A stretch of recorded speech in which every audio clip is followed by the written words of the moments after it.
Para começar hoje, a gente vai falar um pouquinho sobre massa molecular.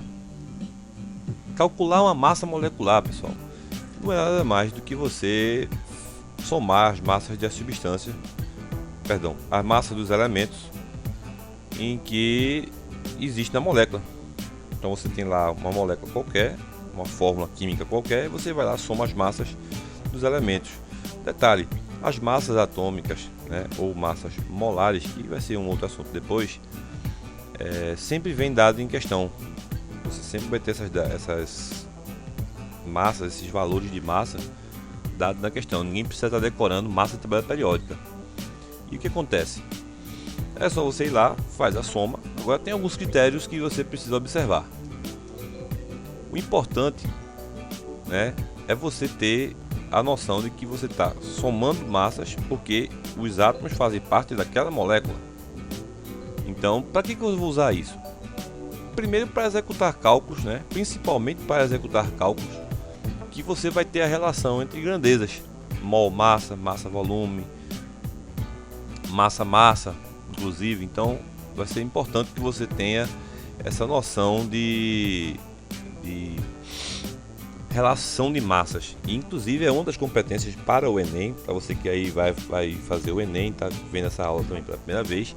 Lembrando, gente, que esse é o primeiro vídeo que eu tô fazendo, tá? Não tô aparecendo para ninguém ainda, né? Mas já fico um pouco nervoso, mas aí conforme eu vim estudando com o tempo, essa questão do ficar nervoso vai passando com a evolução dos vídeos.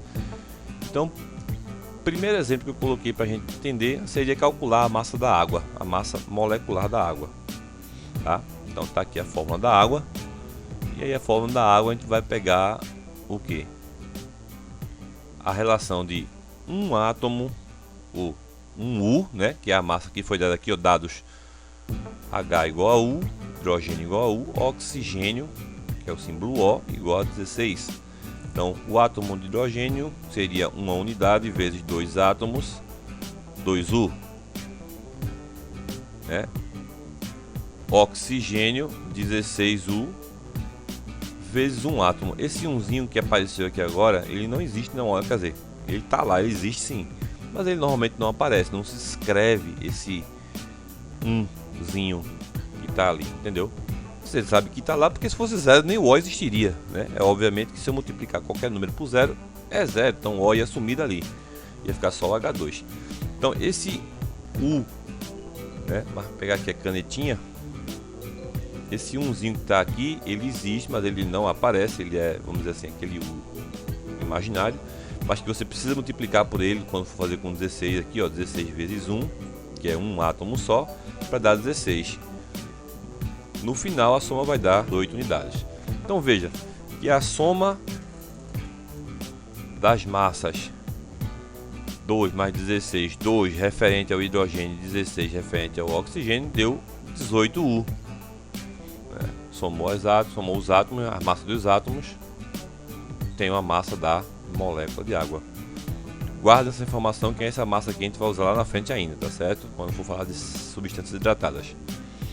Uma outra coisa importante lembrar é que mais na frente, quando se estuda mol, esse mesmo valor vai ser adotado como massa molar, o que implica dizer que vai ser relacionado para um mol de moléculas, mas não é para agora, tá certo? Isso aí depois eu coloco um balãozinho aqui por cima em algum lugar, né? E aí você vai ter como clicar e ir direto para a aula de massa molar para entender qual é a relação da massa com o seu mol. A nossa próxima fórmula é a fórmula de um sal, né, chamado sulfato de sódio, cuja fórmula seria Na2SO4. Novamente aqui as massas do sódio, do enxofre e do oxigênio, tá? Sódio 23, enxofre 32, O16. Coisa que vai ser feito, foi feito na água anteriormente, vai ser feito aqui agora, certo? Então, sódio 23 vezes 2 átomos, está aqui, ó, dá 46, né? 23 vezes 2, 2 vezes 2, 4, 3 vezes 2, 6, está aqui certinho. Enxofre 32 vezes 1 igual a 32 e o O 16 vezes 4 igual a 64. Somando tudinho dá 142 unidades de massa. Conferindo aqui, 6 e 2, 8 e 4, 12, vai 1, 4 e 1, 5, 3, 8 e 6, 14. A soma tá corretinha, tá? Outro, quando a substância tem parênteses, pessoal, ou seja, aparece alguns sais que o íon, o ânion dele, ou seja, algumas partes da molécula tem mais de um átomo, e esse mais de um átomo mais de uma vez, então exige que você bote um parênteses para separar aquela ali. Por exemplo, o SO4 às vezes tem que colocar um parênteses do lado e um número fora, às vezes acontece, é parecer, mas aí você vai usar a propriedade distributiva da multiplicação, onde o valor que vai estar fora do parênteses vai multiplicar aquele que está dentro, sem problema nenhum. Então aqui o sulfato de alumínio, outro sal que é muito usado nas extrações de água. Então temos aqui, por exemplo, como é que eu faria o procedimento. Vou começar como eu comecei os outros. Alumínio 27 vezes 2 igual a 54U. Ó, aqui já lembrei de colocar U, tá vendo? No outro eu nem coloquei de canetinha. Então, ó, 27 vezes 2, 54. 7 vezes 2, 14, vai 1. 2 vezes 2, 4, 1, subiu 5. Beleza. Só que agora o enxofre vai ser o quê? 32 vezes 3. Por que 32 vezes 3, Bruno? Porque esse 3 aqui está multiplicando aquele velho 1 que não aparece aqui embaixo. 32 vezes 3 igual a 96. 3 vezes 2, 6. 3 vezes 3, 9. Né? Mesma coisa com o oxigênio. 16 vezes 12, 192. Por quê? Eu tenho 3 vezes 4, que é 12, né? 3 vezes 4, 12, vezes a massa do oxigênio, que é 16. Então, 16 vezes 12 igual a 192. Para substâncias hidratadas, o que são substâncias hidratadas?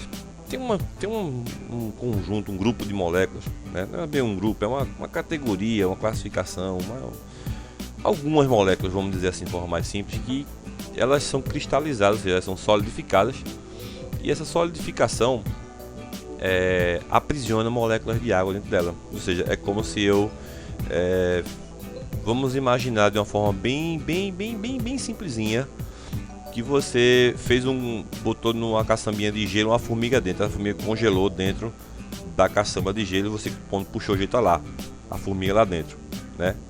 Então a mesma coisa acontece com alguns sais, algumas substâncias salinas. Elas, quando solidificam, se cristalizam, né, na forma sólida, aprisionam moléculas de água. Essa água passa a fazer peso dentro da molécula, e quando ela faz esse tipo de peso, a gente precisa contar com ela, né? Então, substâncias hidratadas são aquelas que existe água como parte da molécula e deve ser contada ou deve ser somada com a massa da substância que a contém, certo? Olha o caso aqui do cloreto de cálcio biidratado, né? Então, observe que o cloreto de cálcio é uma molécula salina normal, só que aqui eu tenho duas águas para adicionar. Como que faz o cálculo disso, Brunão? Simples. Cálcio 40 vezes 1, 40, normal, nada diferente do que você já fez até agora. Cloro 35,5, ó, massa foi dada aqui em cima, né? 35,5 vezes 2 igual a 71, né? 35, 70 com mais 1, 71, é isso. E aí você soma isso, né? 111, mas só que se lembra da água que a gente calculou lá no primeiro exemplo, só que agora eu tenho duas águas, cada uma é 18, 18 vezes 2 vai dar 36 unidades. Quanto é que dá a soma disso? 147 unidades de massa. 6 mais 1, 7. Ó, aqui, ó, 6 e 1, 7, não vai nada. 3 e 1, 4. E 1 desce para fazer 147.